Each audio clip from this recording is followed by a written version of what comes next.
Atos dos Apóstolos, capítulo 1.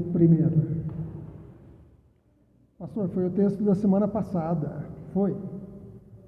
Mas a gente vai continuar um pouquinho mais nele hoje. A partir do primeiro versículo diz: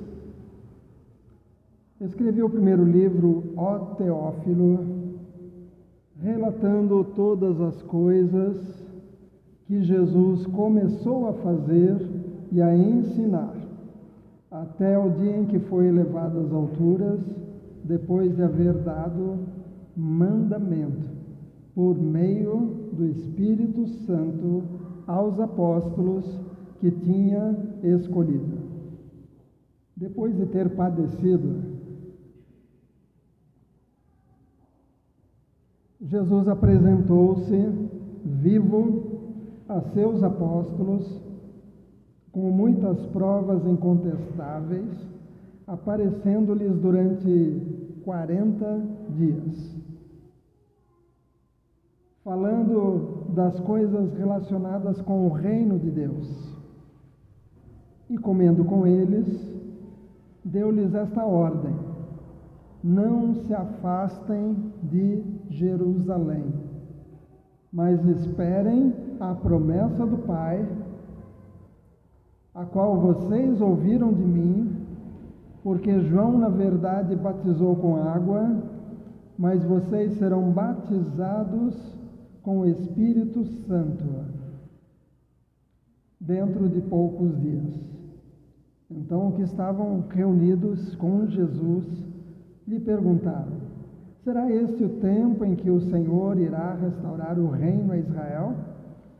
Jesus respondeu: não cabe a vocês conhecer tempos ou épocas que o Pai fixou para sua própria autoridade, mas vocês receberão poder ao descer sobre vocês o Espírito Santo e serão minhas testemunhas, tanto em Jerusalém como em toda a Judéia e Samaria e até os confins da terra. Semana passada nós comentamos sobre ficar de olhos abertos. A gente precisa abrir os olhos. Eu me lembro de um garotinho que hoje já é casado, tem filhos, que ele ia brincar de esconde-esconde com o papai, e aí o pai ficava contando, e quando o pai se virava, estava um menininho no meio da sala de olhos fechados. E o pai, é claro, ficava dizendo: cadê o fulano, cadê? Ficava, não vou falar o nome para não entregar, mas ele estava no meio da sala de olhos fechados, achando que estava escondido. Não, a gente tem que abrir os olhos. É importante. Semana passada falamos bastante sobre os últimos acontecimentos lá em Israel. Falamos muito acerca de como seriam as notícias, e eu não sei se você percebeu, mas a maioria das notícias são contra Israel. Nunca do outro lado. Felizmente, por exemplo, no Twitter agora, se a notícia for errada, as pessoas podem começar a comentar, e aí aparece lá: essa notícia não é verdadeira, por causa disso e daquilo, e às vezes até o print de notícias que foram dadas, e aí vai apresentando ali a notícia verdadeira. Mas você vai perceber que muitos vão falar mal de tudo que tem acontecido lá, como se toda a culpa fosse de lá. Há muitos canais que você pode buscar informação. Essa semana eu vi em vários lugares, porque eu queria também saber algumas notícias de lá. Não notícias de quem está do lado de cá e nunca foi lá, mas notícias de quem vive lá, de quem está vendo a situação ao vivo e em cores. É importante isso. Quando morávamos em Recife, às vezes recebíamos ligação e meus pais dizendo: estamos sabendo que está tendo deslizamento de terra aí, alagamento e tudo mais, e às vezes eu tenho que dizer: não está. Em algumas regiões, em alguns morros, que choveu muito, aí eles estão com problema, mas o resto da cidade não. Então, às vezes, a notícia de quem está no lugar é diferente da notícia apresentada em outros lugares. Semana passada falamos sobre isso, sobre a importância dos cristãos olharem para cima. Por quê? Jesus sobe com os seus discípulos até o alto de um monte, Jesus os levou lá, isso está em Lucas. O monte ficava perto de Betânia, uma cidade que Jesus ia frequentemente visitar a Lázaro, Marta e Maria. E lá nesse monte, Jesus ia se despedir do povo. Quando comecei a namorar, na época, a Lúcia, né? Nos conhecemos num acampamento de adolescentes, depois nos encontramos na Assembleia Distrital, em Campinas, mas quando começamos a namorar, ela me apresentou a Estrada das Lágrimas, que era a rua de cima da casa dela. E ela me mostrou uma grande árvore, uma figueira, fica lá em Sacomã, se não me engano, naquela região. E a árvore se chama Estrada das Lágrimas, porque ali era caminho para descer para o litoral. Era uma árvore tão antiga que os historiadores dizem que Dom Pedro I passou por ela, Dom Pedro II também. Mas no tempo da Guerra do Paraguai, as famílias levavam seus filhos até esta árvore e dali para frente os soldados tinham que ir desacompanhados. Então, ali naquelas árvores, as famílias entregavam seus filhos sem saber se eles voltariam. Os pais se despediam dos seus filhos, as namoradas se despediam dos seus namorados, as esposas se despediam dos seus maridos, e ali aquela árvore passou a ser chamada Árvore das Lágrimas. O monte onde Jesus levou os discípulos foi o lugar da despedida. Jesus levanta as mãos, abençoa seus discípulos, e enquanto ele está com as mãos levantadas, ele sobe aos céus. E ele sobe, e os discípulos ficam olhando, até que aparecem dois varões, dois anjos, vestidos de branco, e dizem: do modo como ele subiu, ele vai descer. Mas não era para eles ficarem lá no alto do monte, era para eles descerem, era para eles voltarem para a cidade, porque a ordem de Jesus era: fiquem em Jerusalém, até que do alto sejais revestidos de poder. Em outra passagem, Jesus tinha dito que: ide por todo o mundo, pregai o evangelho a toda criatura. Parece uma coisa que não tem nada a ver com a outra. Tem sim, mas é que Jesus estava dizendo: não é para ir para todo mundo enquanto vocês não forem revestidos com poder. Fiquem em Jerusalém. Então a ordem era: desçam, desçam. E eles desceram. Mas a nossa religião, nós os cristãos, não podemos ser só os que ficam olhando para cima. Você talvez já viu pessoas que vão às igrejas e entram e sentam em alguma cadeira da igreja e ficam olhando para cima. Cheguem mais perto, eles estão ali, ó. Se quiserem chegar mais perto deles ali, fiquem à vontade.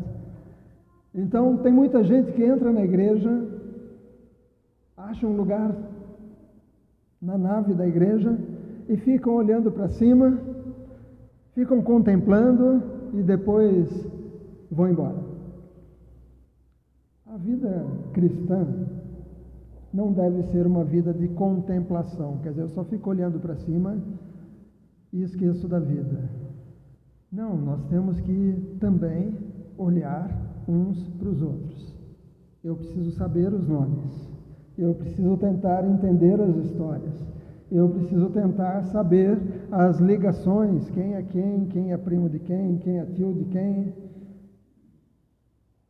Porque a igreja não é só olhar para cima e ficar esperando Jesus voltar. mas a igreja também é caminhar junto com pessoas. Nós estamos aqui. Os anjos disseram: desçam para Jerusalém, aguardem lá. E nós sabemos que, desde que Jesus subiu, muita gente está dizendo: ele não vai voltar coisa nenhuma, ele não voltou até agora. Isso não é de hoje. Talvez você conheça algum parente que fala isso: ele não vai voltar nunca.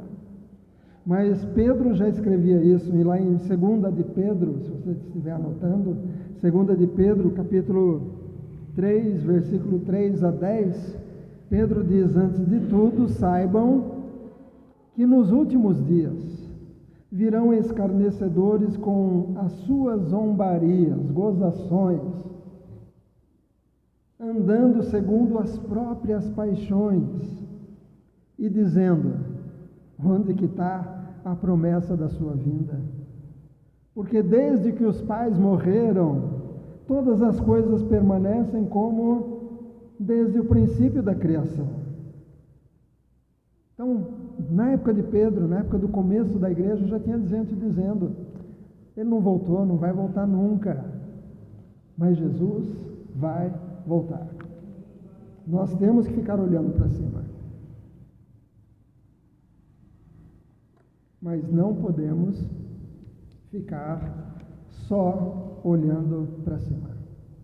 Semana passada falamos sobre essa questão dos ataques terroristas lá em Israel. Muitos mortos, muitos sequestrados, muitas coisas acontecendo, e tem gente defendendo um lado, tem gente defendendo o outro. E a gente precisa ficar perguntando: o que está acontecendo? Um dos canais que eu acompanho de vez em quando, a maioria das perguntas que eles receberam era: já é a guerra que fala lá em Ezequiel? Já é a guerra? Deixa marcado aqui em Atos e vai lá para Ezequiel, capítulo 38. Ezequiel, capítulo 38, versículo 14 em diante. E as pessoas estavam perguntando: já é a guerra de Gog e Magog que o profeta Ezequiel anunciou? Será que já estamos chegando nos últimos dias? Diz Ezequiel, capítulo 38, versículo 14 em diante.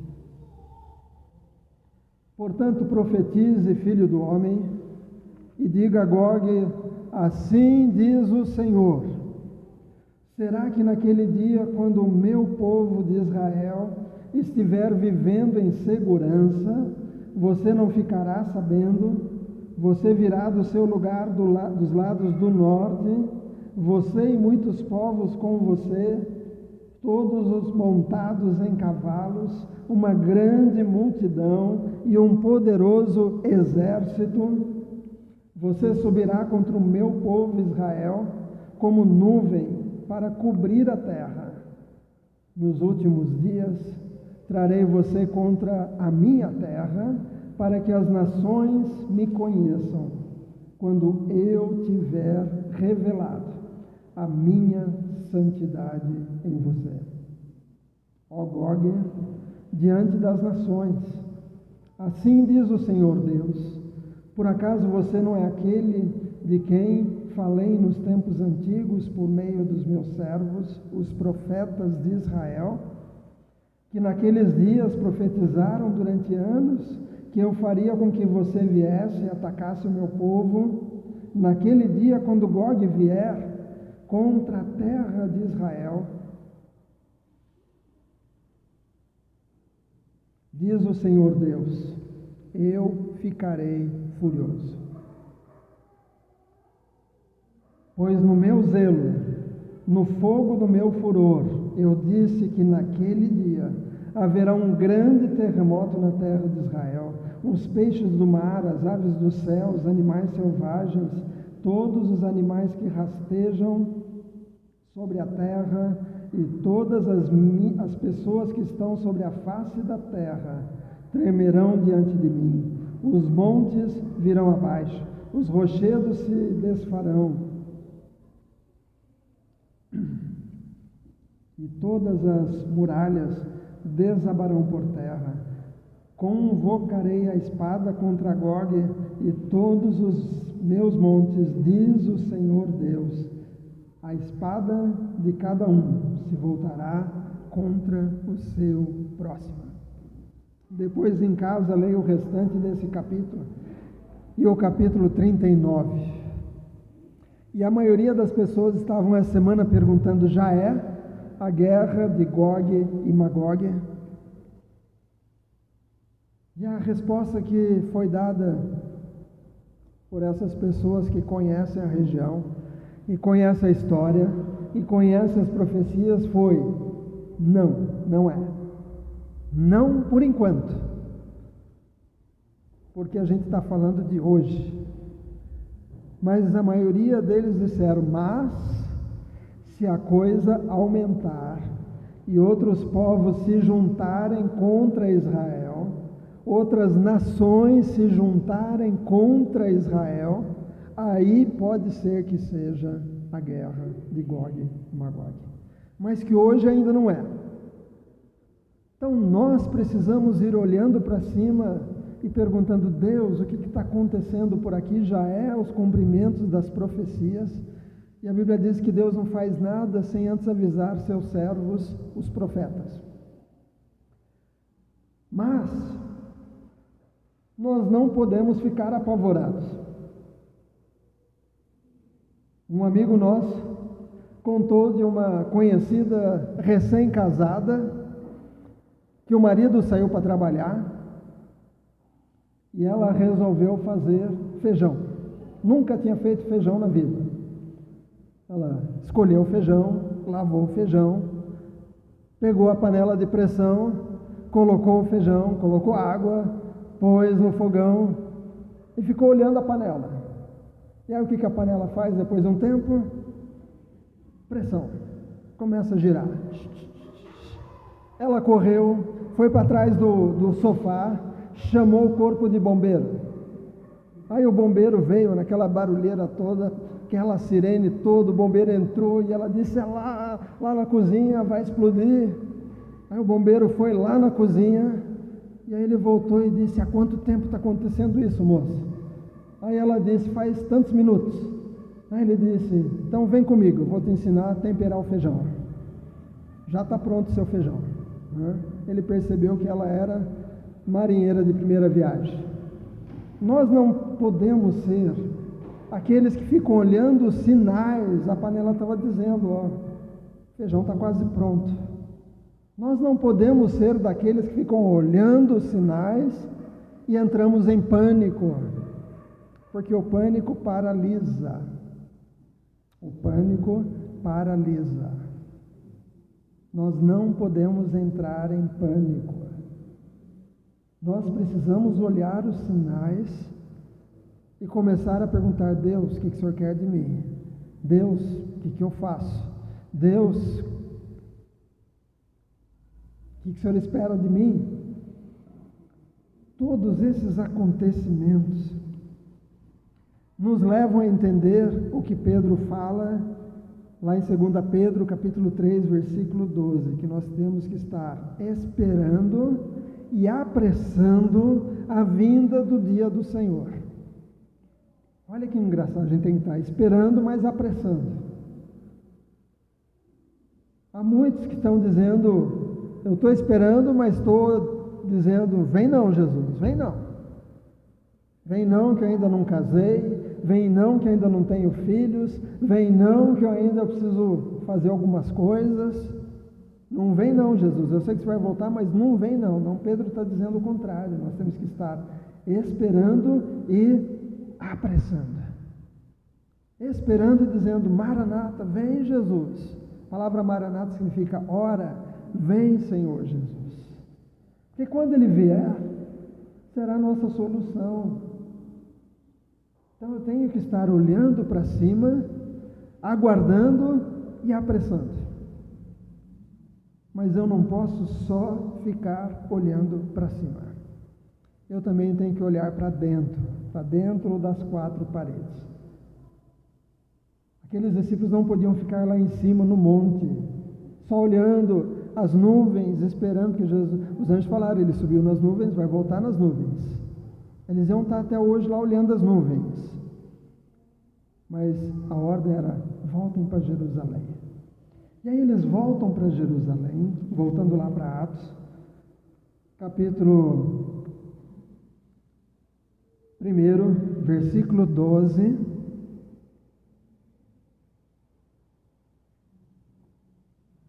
Então os apóstolos voltaram do Monte das Oliveiras para Jerusalém. O que tinha acontecido em Jerusalém pouco tempo antes? 40 e poucos dias antes. O que tinha acontecido em Jerusalém? O mestre tinha sido julgado, condenado, castigado com morte, e morte de cruz. Era morte terrível, dolorosa, demorada. Ele tinha sido sepultado, mas ao terceiro dia ressuscitou. Terceiro dia por causa do jeito que eles contam. Não é do jeito que a gente conta. A gente conta das 0 horas até meia-noite. Eles contam da hora que o sol se põe até o dia seguinte. Quando o sol, isso é um dia. Jesus tinha passado por tudo aquilo lá em Jerusalém, mas agora a ordem era, fiquem em Jerusalém. E eles descem para Jerusalém. A distância até a cidade é cerca de 1 quilômetro.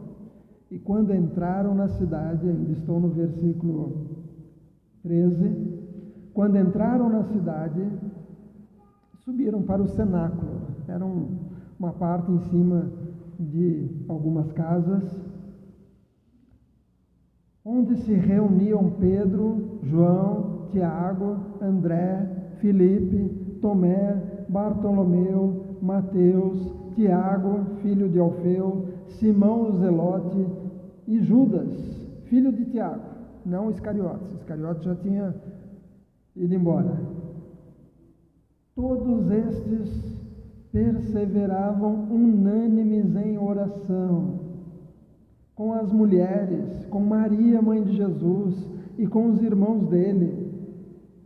Naqueles dias, Pedro se levantou no meio dos irmãos, que formavam um grupo de mais ou menos 120 pessoas. Eles estão juntos no cenáculo, orando, aguardando a promessa do Pai, olhando um nos olhos do outro, orando juntos. Nós, como cristãos, lembra que eu disse que tem gente que entra na igreja, fica olhando para o céu, faz a reza ou faz a oração e depois vai embora, não conhece ninguém, ninguém conhece. Mesmo no meio evangélico, tem gente que vai para a igreja grande, entram, ficam no culto e vão embora. E às vezes dá vontade de perguntar, e você já conversou com o pastor alguma vez? Você sabe o nome do pastor? O pastor sabe seu nome? Você tem o telefone do pastor? Ele te manda mensagem no WhatsApp? Porque é muito fácil numa igreja entrar, assistir um culto e ir embora. Ninguém conhece, ninguém sabe como a pessoa é durante a semana, ninguém sabe se ela durante a semana tem uma vida.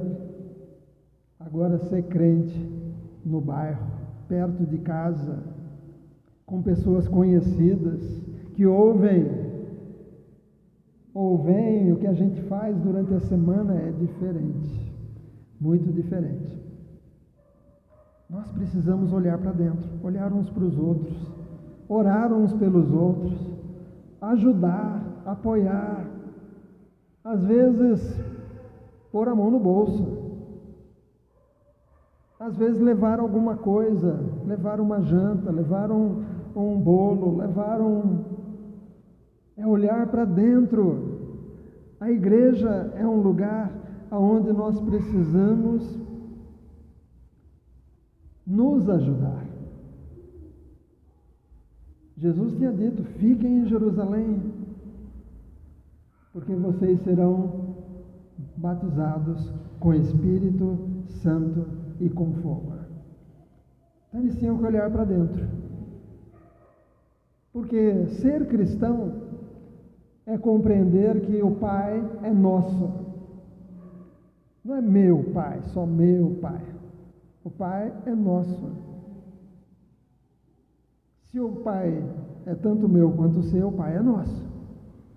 Então somos irmãos. E o certo numa família é que haja união.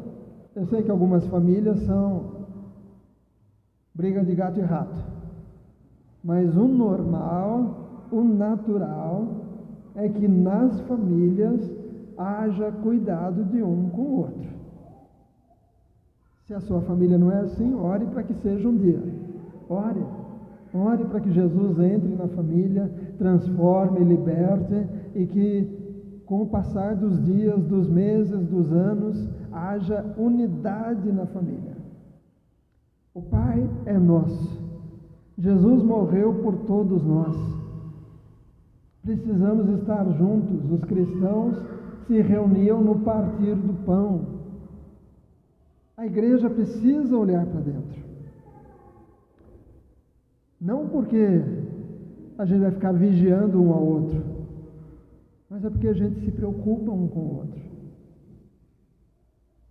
Nós temos que fazer parte da família.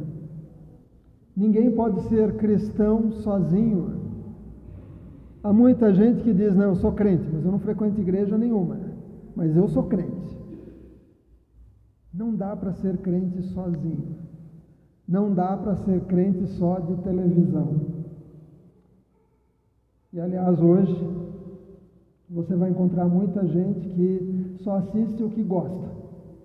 Se o pastor pregou alguma coisa que não gostei, muda de canal, assiste outro e pronto. Fiz minha parte e assisti um culto. E alguém disse o seguinte, achei interessante, a Jaque contou para nós, que um conhecido foi no campo de futebol e chegou lá, e a hora que o time entrou em campo, levantaram uma bandeira enorme. E o cara reclamou: eu quero assistir o jogo. E o torcedor que estava lá disse: você queria assistir o jogo, ficasse em casa, aqui a gente veio para torcer. Quem quer assistir o jogo fica assistindo na televisão, que vê tudo, vê os detalhes. Que a gente veio para gritar, para torcer pelo time. Então, nós não conseguimos ser da igreja sem participar, levar as cargas uns dos outros, orar uns pelos outros, compartilhar o que nós temos. Compartilhar o quê? A Bíblia diz que o Espírito Santo ia ser derramado sobre os discípulos. E nós sabemos que quando o Espírito Santo veio, está lá em Atos, capítulo 2, versículo 1 em diante, eles ficaram orando, juntos. Mas chega um momento, capítulo 2, versículo 1, ao cumprir-se o dia de Pentecostes, o Espírito Santo veio no dia da festa de Pentecostes. Lembra que o Velho Testamento é sombra do Novo? As festas também já eram um preparativo. Jesus entra em Jerusalém na data que era normal entrar em Jerusalém o cordeiro para o sacrifício na Páscoa. Jesus entra em Jerusalém. Jesus é morto na festa da Páscoa, que era aquela comemoração de que quando eles estavam escravos no Egito, na noite da primeira Páscoa, eles tinham que imolar, matar, sacrificar um cordeirinho, e o sangue tinha que ser passado no batente da porta, e a família deveria comer aquele cordeirinho naquela noite, com o cajado na mão, sandálias nos pés, prontos para a viagem. Era para comer já com a mochila nas costas, com a chave do carro na mão. Se fosse hoje, Deus iria dizer, é para comer já com a chave do carro na mão, documento no bolso, já com casaco vestido, já com a mochila nas costas, as malas já nas mãos, porque é a última noite, vocês vão comer e vão sair do Egito. Jesus morreu na festa da Páscoa, porque Jesus é o Cordeiro de Deus que tira o pecado do mundo. E aí o Espírito Santo vem na festa do Pentecostes. A festa do Pentecostes era a festa que os judeus comemoravam a colheita. E na festa do Pentecostes, a igreja tem o seu início já com uma colheita. Se você ler o capítulo 2, você vai ver a primeira colheita da igreja. Mas ao cumprir-se o dia de Pentecostes, capítulo 2 de Atos, versículo 1. Estavam todos reunidos no mesmo lugar. De repente, veio do céu um som como de um vento impetuoso, e encheu toda a casa onde estavam sentados, e apareceram como fogo, línguas como de fogo, as quais pousaram sobre cada um deles, e todos ficaram cheios do Espírito Santo, e começaram a falar em outras línguas, segundo o Espírito concedia que falassem. Se você olhar depois, eles estavam falando as maravilhas de Deus, mas de uma forma que quem estava lá visitando a cidade naquela festa de Pentecostes poderiam entender. Quem é do Nordeste, se estivesse lá, iria ouvir com sotaque lá da cidade onde nasceu, da Bahia. Os mineiros iriam ouvir com sotaque mineiro, o mineirês. Obrigado. Os paulistas iriam ouvir porta, portão, porteira. Cada um ouviu falar das maravilhas no seu idioma materno. O meu é o português. Mas se tivesse um alemão, ouviria em alemão. O francês ouviria em francês. E aí você vai encontrar pessoas de cidades diferentes. Pessoas ouvindo, está lá no versículo 5, estavam morando em Jerusalém, judeus, homens piedosos, vindo de todas as nações debaixo do céu. Assim como se fez ouvir aquela voz, afluiu a multidão, que foi tomada de perplexidade, porque cada um os ouvia falar na sua própria língua.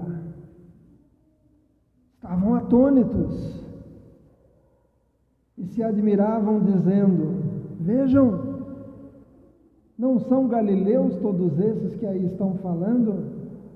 Então, como os ouvimos falar, cada um em nossa própria língua materna?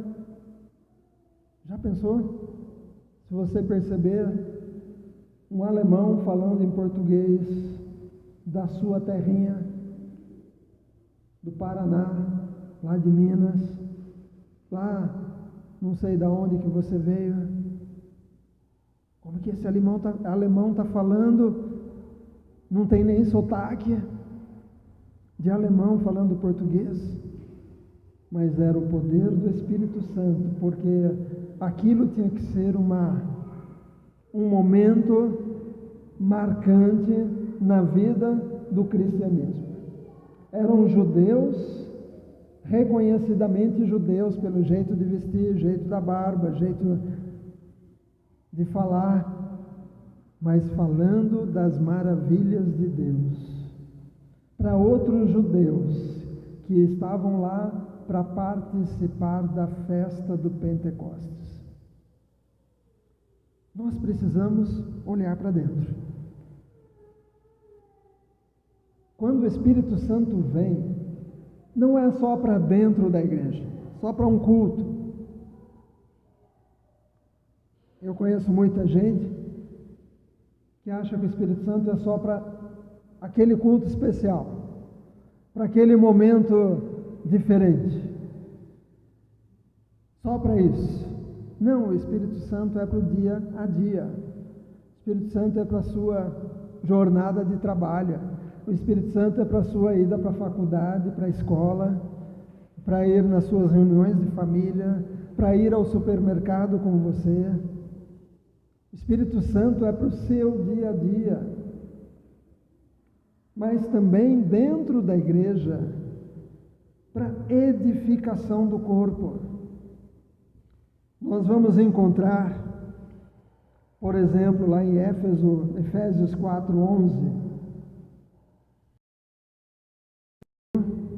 concedeu uns para apóstolos, outros para profetas, outros para evangelistas, outros para pastores e mestres, com vistas ao, o quê?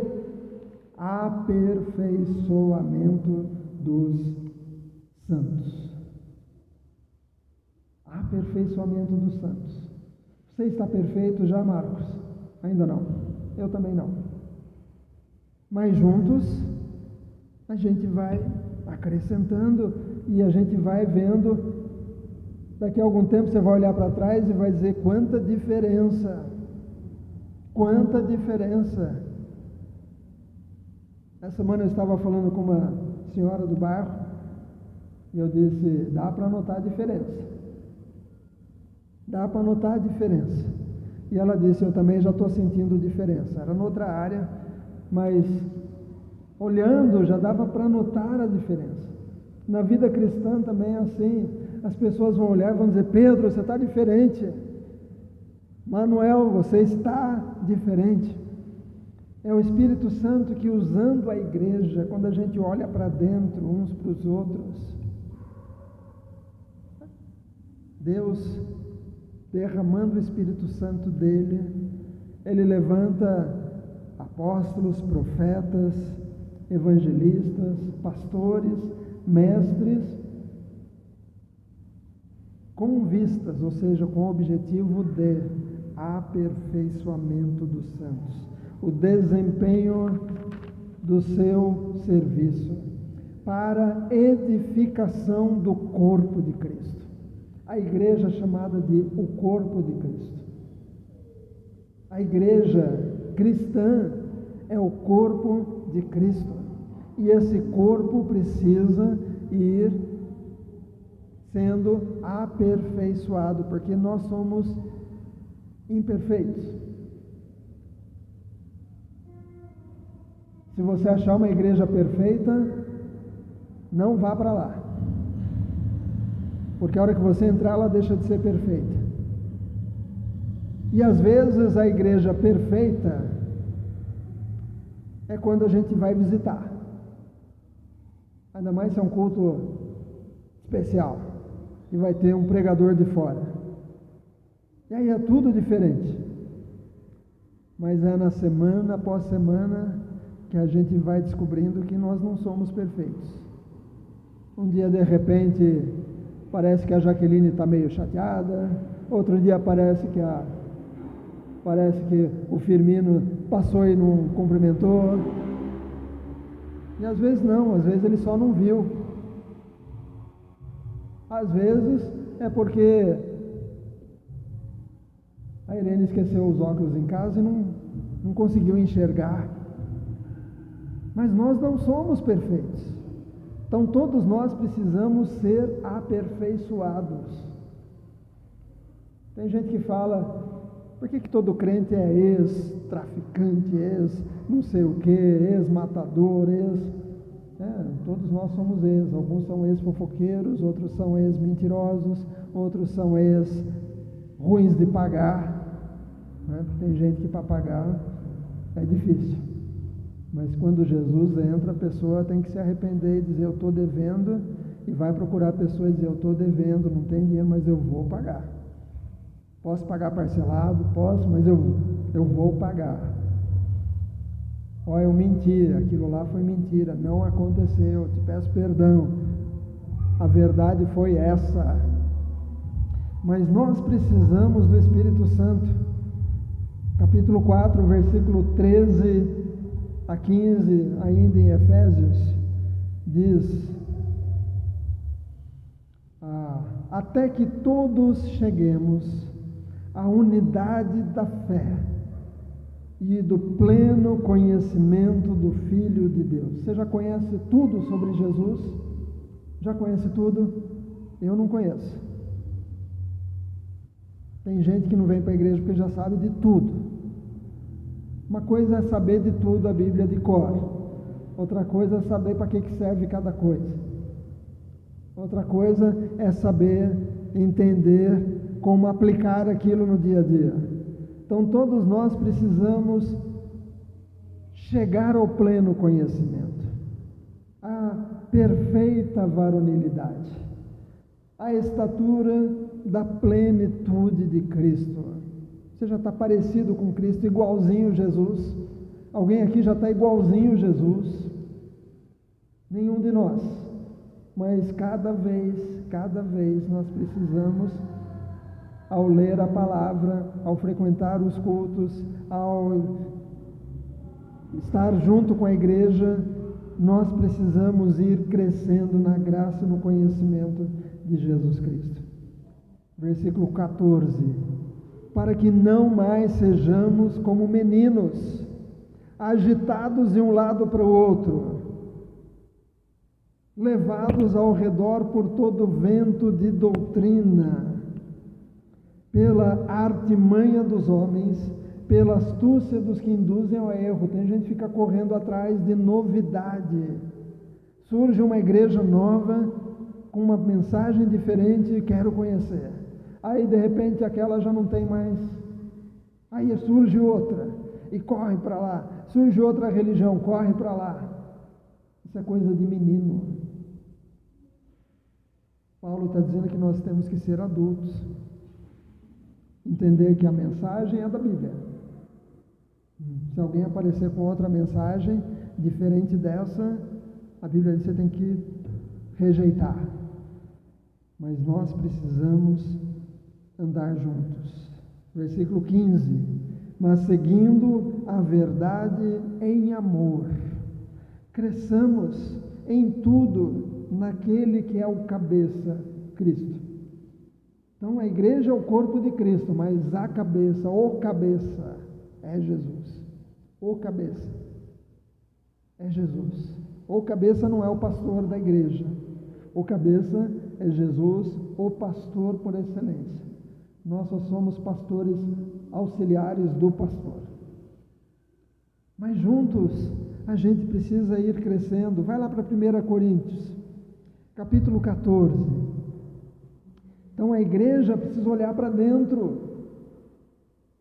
Olhar para dentro, crescer juntos.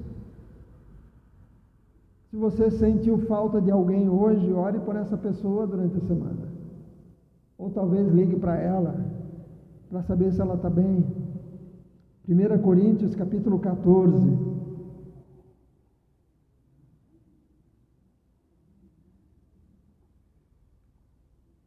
O chá lá atrás está muito bom, viu? Não vai embora sem provar.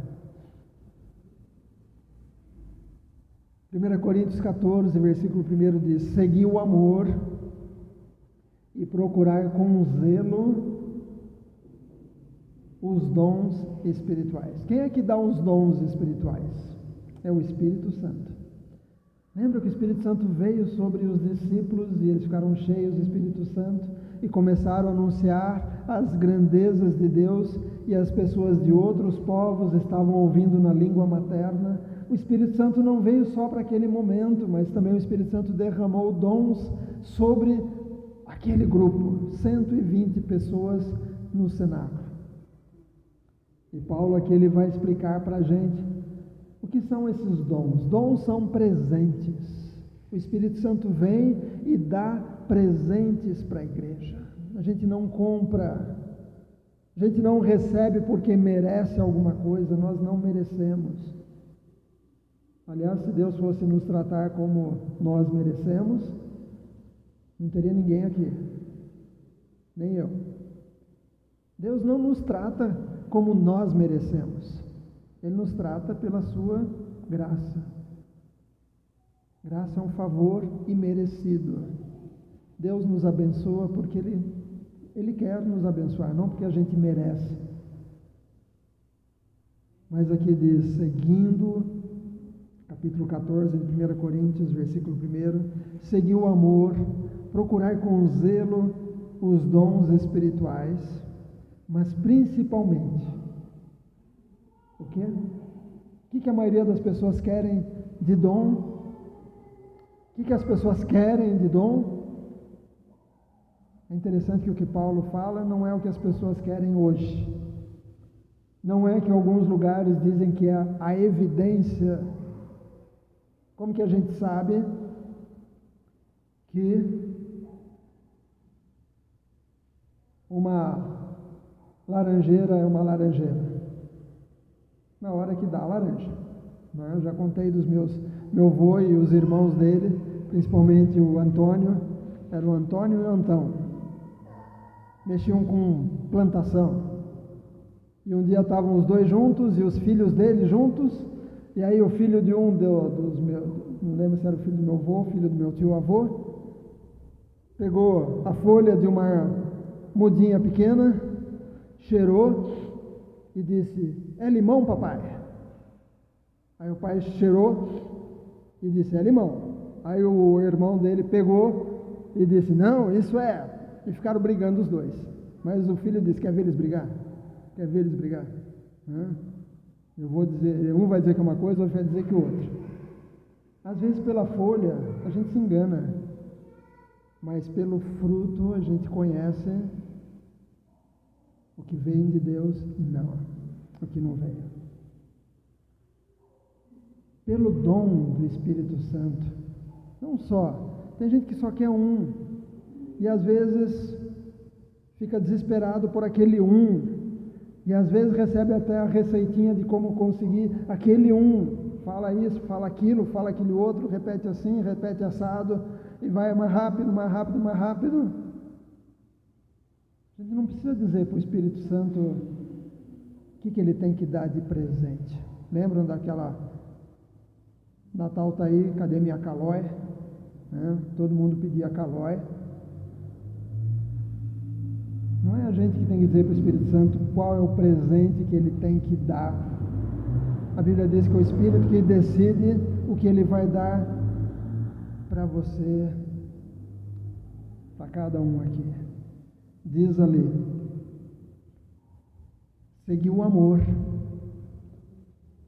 e procurar com zelo, procurar com vontade, procurar com eu preciso, Deus, eu preciso, e procurar mesmo os dons espirituais, mas principalmente que profetizeis. Profetizar é falar das maravilhas de Deus. Se você conhece a palavra e você dá seu testemunho para as pessoas, você entra no assunto e você começa a falar do Evangelho, você está profetizando, você está anunciando as coisas, porque você vai entrar na profecia, você vai ter que falar que Jesus subiu e ele vai voltar, essa é profecia. Meu avô, pai do meu pai, foi para a Argentina quando meu pai era pequenininho, bebezinho. Quando meu pai tinha lá para os 17 anos, ele foi para a Argentina também para encontrar o pai dele. Era a época de Salazar, ditador lá em Portugal, e Cabo Verde era a colônia de Portugal. Então, geralmente, quando chegavam, os jovens começavam a crescer, eles mandavam embora, senão ia para o exército do Salazar. E meu pai já tinha se convertido nas ilhas de Cabo Verde, onde já tinha Igreja do Nazareno. Aliás, hoje, parabéns para todos nós, estamos completando quantos anos? 115 anos, hoje. 115 anos de Igreja do Nazareno. Vocês estão velhos, hein? Mas meu pai já tinha se convertido na Igreja do Nazareno, lá nas ilhas de Cabo Verde, perto da África. Viajou de navio, dias e dias, até chegar na Argentina. Encontrou o pai dele, 17 anos depois. E aí ele disse para o pai, que já agora ele era crente, e perguntou onde tem uma Igreja do Nazareno aqui na Argentina, em Buenos Aires. E meu avô, que não era crente, era católico roxo, ele disse: eu não vou te dizer. Então meu pai ficou frequentando a Igreja dos Irmãos, era uma igreja evangélica lá perto de onde ele morava. Frequentou durante muito tempo, até um dia que ele estava andando de ônibus e de repente ele passou num lugar e tinha uma placa, Igreja do Nazareno, escrita em espanhol, e o logotipo da igreja. E aí ele foi lá, descobriu o horário, começou a frequentar, fez o seminário Nazareno lá em Buenos Aires, e o resto da história vocês vão conhecendo nos próximos capítulos. Mas meu avô, anos depois, se converteu. E meu pai dizia que o pai dele era um evangelista, porque ele chegava no ponto de ônibus e tinha alguém lá esperando o ônibus, e ele entrava no assunto de chover, e de chover ia para outra coisa, e de outra coisa já entrava no evangelho, e ele virou um evangelista. O dom de profetizar é falar as maravilhas de Deus.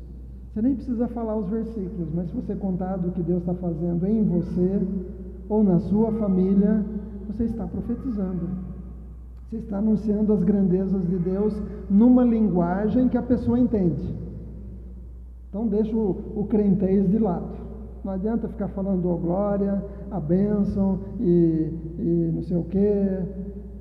Não, fala na linguagem que a pessoa vai entender. Se é uma criança, fala do jeito da criança. Se é um adolescente, fala do jeito do adolescente. Se é um adulto, fala do jeito do adulto. Mas você vai estar anunciando o Evangelho. Versículo 2 do capítulo 14 de 1 Coríntios diz: pois quem fala em outra língua não fala a homens, senão a Deus, visto que ninguém entende, e em espírito fala mistérios. Mas o que profetiza fala aos homens, edificando, exortando e consolando. É o que a gente está fazendo aqui agora. Estamos profetizando, estamos falando das coisas da Bíblia. É o que a Jaqueline faz na aula de escola dominical aqui, é o que a Emília faz ali na sala de crianças, ou quem vai lá dar aula está profetizando para as crianças. E as crianças vão entendendo. Versículo 4. O que fala em outra língua, a si mesmo se edifica, mas o que profetiza, edifica a igreja. Edifica a igreja. Nós precisamos olhar para dentro aqui dessas quatro paredes também.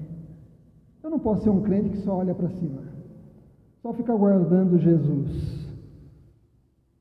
Enquanto eu aguardo Jesus e eu apresso a vinda dele, eu olho para os irmãos e eu compartilho o dom que o Espírito Santo me deu.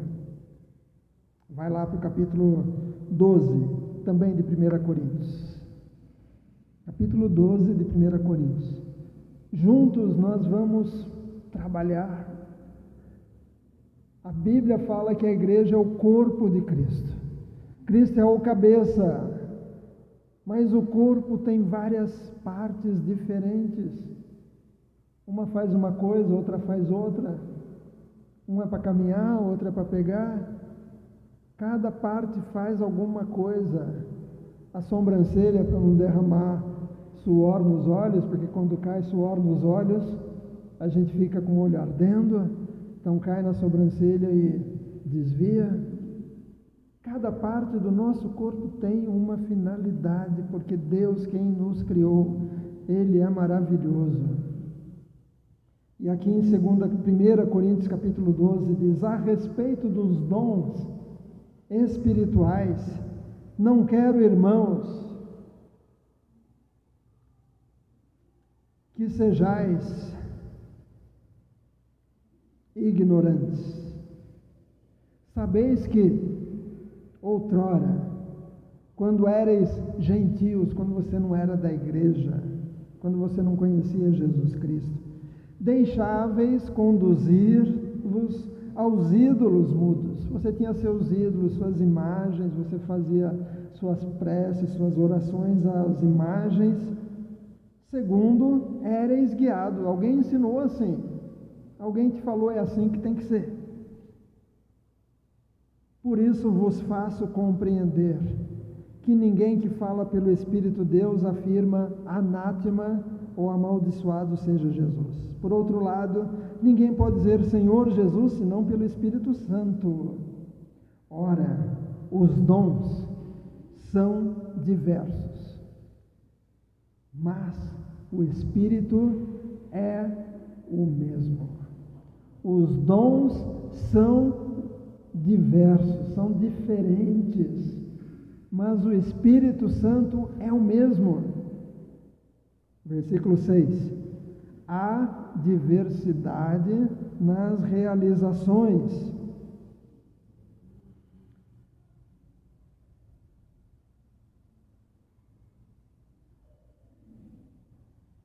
Há diversidade nos serviços, mas o Senhor é o mesmo. Versículo 6: há diversidade nas realizações, mas o mesmo Deus é quem opera tudo em todos. A manifestação do Espírito é concedida a cada um, ao Walter, a Roberta, a Bia, a Rosa, a cada um. A manifestação do Espírito é concedida a cada um, visando um fim proveitoso. Qual é o fim proveitoso da manifestação do Espírito Santo? Porque a um é dada, mediante o Espírito, a palavra de sabedoria. Sabe quando você está com um problema e você conta o seu problema para alguém e a pessoa, às vezes, diz algo assim: já tentou fazer isso? Já tentou fazer de tal jeito? E muitas vezes a pessoa nem fez faculdade, mas ela tem uma palavra de sabedoria. É algo que veio de Deus. Às vezes ela não sabe nem ler direito, mas ela tem uma palavra de sabedoria. E a palavra de sabedoria veio do Espírito Santo. A outro, segundo o mesmo Espírito, a palavra do conhecimento. É diferente a palavra de sabedoria para a palavra do conhecimento. A outro, no mesmo Espírito, a fé. A outro, no mesmo Espírito, dons de curar. A outro, operações de milagres. A outro, profecia. A outro, discernimento de espíritos. A um, variedade de línguas. A outro, capacidade para interpretá-las. Mas um só e o mesmo Espírito realiza todas estas coisas. Pastor, eu não tenho aquele dom, então não sou batizado com o Espírito Santo. Não tem um dom só, são muitos dons. Não é só essa lista, tem outras listas. E o Espírito Santo vai fazer de um jeito com você, vai fazer de outro jeito com o Luiz, vai fazer de outro jeito com a Monique, vai fazer de outro jeito com Pedro, mas é o mesmo Espírito. O mesmo Espírito. Versículo 11: mas um só e o mesmo Espírito realiza todas estas coisas, distribuindo-as como lhe apraz, a cada um individualmente. Eu lhes dou um novo mandamento, que vocês amem uns aos outros. Amem uns aos outros, assim como eu vos amei.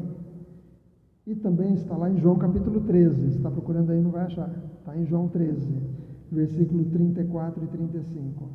Jesus está dizendo, amem uns aos outros. Assim como eu também vos amei, amem uns aos outros. Nisso todos conhecerão que são meus discípulos. O amor. Além dos dons, tem o fruto do Espírito. Nós vamos chegar nisso outro dia. Mas o Espírito Santo veio sobre os discípulos que estavam reunidos, unânimes, e o Espírito distribuiu dons. Eles falaram em línguas naquele dia, foi uma inauguração da igreja, mas depois, com o decorrer, eles foram percebendo que o Espírito Santo tinha formas diferentes de trabalhar a sua igreja.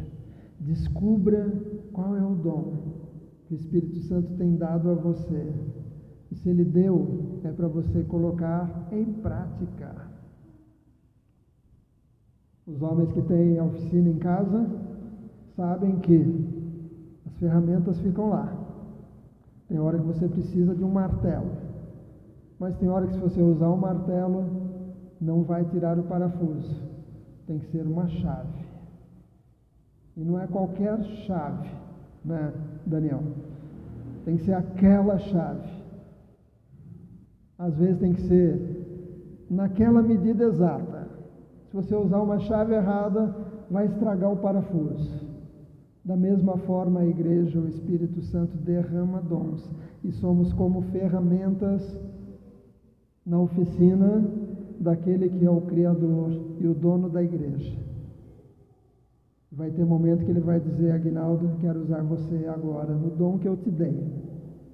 E depois que ele usa, ele vai colocar lá para a próxima vez que ele for usar. Porque na sequência ele vai precisar da Fernanda para outra coisa. E vai usar. E aí ele vai pôr de volta lá.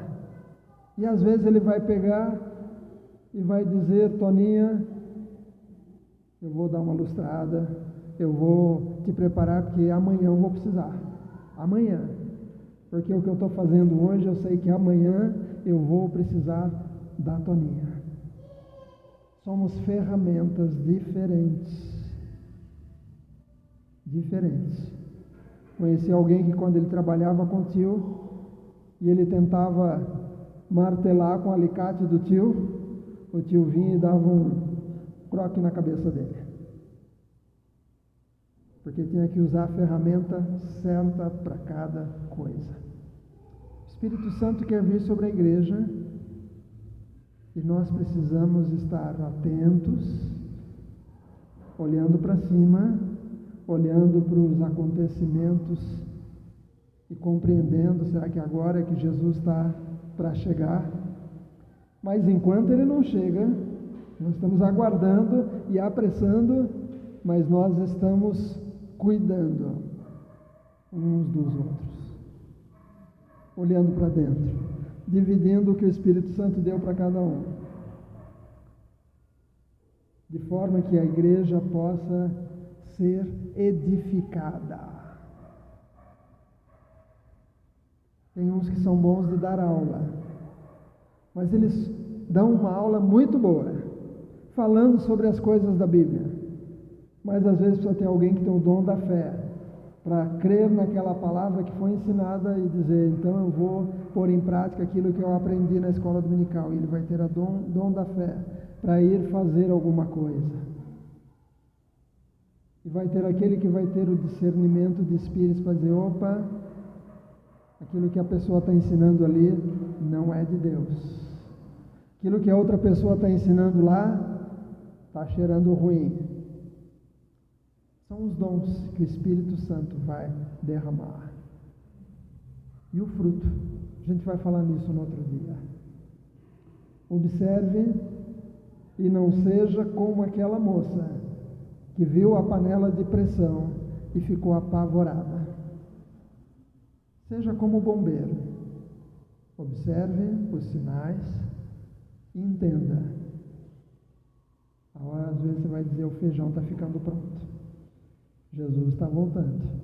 Aconteceu isso, aconteceu aquilo, está ameaçando aquilo outro.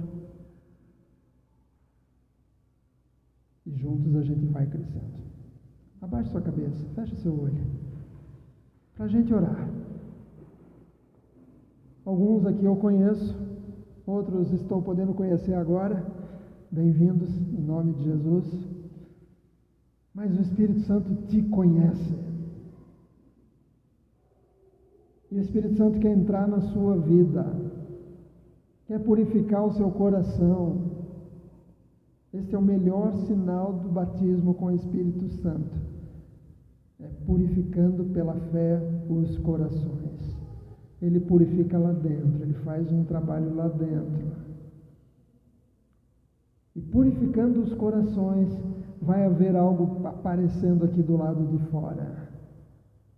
E ele vai derramar os dons que serão usados na igreja.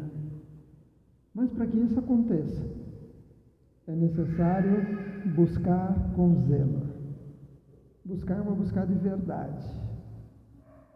Buscar mesmo. Vamos orar? Espírito Santo de Deus, assim como no Pentecostes, o Senhor veio sobre aquele grupo que estava no cenáculo, orando, aguardando, até que do alto fossem revestidos com poder, e eles ficaram esperando em obediência. Nós hoje também queremos ser obedientes, e queremos colocar a nossa vida no altar, e abrir o nosso coração, abrir a nossa vida, dizendo: Espírito Santo, vem sobre a minha vida, entra na minha vida, purifica o meu coração de tudo aquilo que eu recebi como herança dos meus pais. Eu já nasci com essa tendência para mentir, essa tendência para brigar, essa tendência para ser preguiçoso, essa tendência para ser trabalhador demais, essa tendência para ser medroso, essa tendência para ser inconsequente e entrar em situações que me colocam em perigo. Cada um tem a área que precisa de um tratamento do Espírito Santo. Você sabe qual? Diga: Espírito Santo, purifica o meu coração.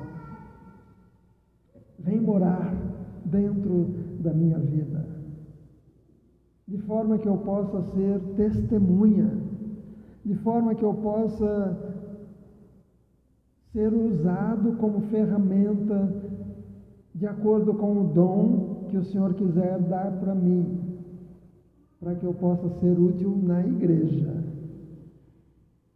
O dom que o Senhor quiser me dar, aquele que o Senhor achar melhor, aquele que o Senhor achar que vai mais com quem eu sou. Espírito Santo, vem, vem. Tira de mim toda ideia, talvez ideia que eu aprendi porque fui instruído assim, ideia de que tem que ser assim para ser batizado com o Espírito Santo, quando a palavra diz que o Espírito Santo é Ele quem decide como vai ser. Não sou eu que tenho que dizer o que o Espírito Santo tem que fazer comigo, mas é Ele quem vai decidir o que vai fazer. Espírito Santo, alguns aqui estão buscando realmente e se entregando. Obrigado, Espírito Santo, porque nestes o Senhor já vai começar algo.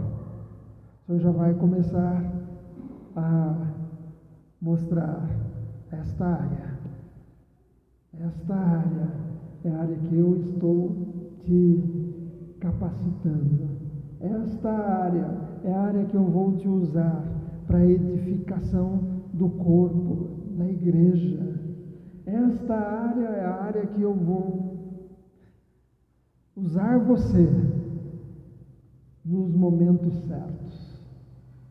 Espírito Santo, derrama da tua presença. Batiza, Senhor, aqueles que estão agora se rendendo, dizendo: Espírito Santo, eis-me aqui, enche-me, enche-me, vem sobre a minha vida. Obrigado, obrigado porque o Senhor está trabalhando na igreja, o Senhor está agindo não só aqui no Brasil, mas o Senhor está agindo em lugares diferentes, despertando pessoas para voltar à Bíblia, despertando até mesmo programas, canais que só falavam de alguns assuntos e agora estão abrindo para perguntar o que está acontecendo. E o Evangelho está sendo pregado para pessoas que não conhecem a Bíblia e estão querendo saber, estão perguntando, e a palavra está sendo anunciada. Senhor, que nós também, cheios do Espírito Santo, venhamos a perceber quando alguém encostar lá no balcão e talvez desabafar, e talvez alguém que vai perguntar alguma coisa, alguém que talvez vai lá no encontro de família fazer algum comentário, que o Espírito Santo nos conduza para que a gente possa aproveitar as oportunidades e compartilhar, profetizar, falar das maravilhas, deixar a pessoa curiosa, mas anunciar o Evangelho, em nome de Jesus. Amém. Deus te abençoe, que Deus te use, que Deus abençoe os que estão em casa, que vão receber a mensagem depois, alguns de longe. Estávamos comentando com a Elisete, falando, esse é o Daniel, e foi o Daniel que passou o link para a Salvina, e a Salvina talvez vai estar assistindo essa mensagem. Eu não conheço a Salvina pessoalmente, mas já falamos com ela por vídeo, mas de chegar perto, nunca. Conhecemos a mamãe do Daniel, que é bem parecida com a Salvina, mas é assim, que a mensagem chegue a alguns lugares e as pessoas possam voltar para a palavra, olhar para cima e olhar para dentro e crescer juntos. Deus te abençoe. Em